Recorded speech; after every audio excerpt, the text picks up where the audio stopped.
These are the trails for the Bash-Bish Falls on the New York State side.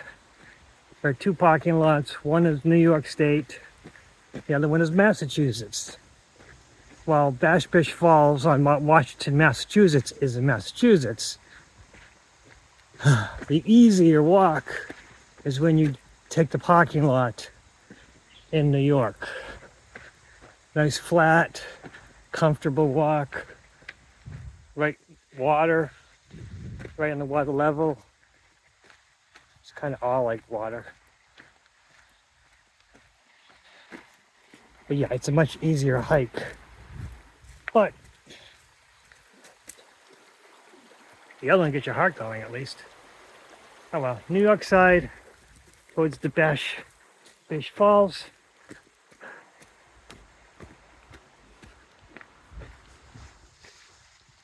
At Bash-Bish Falls on the border of New York. I'm in New York right now, in Massachusetts.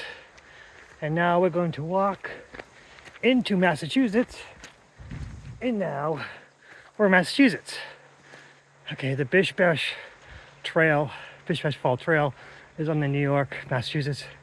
I'm in Massachusetts now and ready to go to see the waterfall on day 2.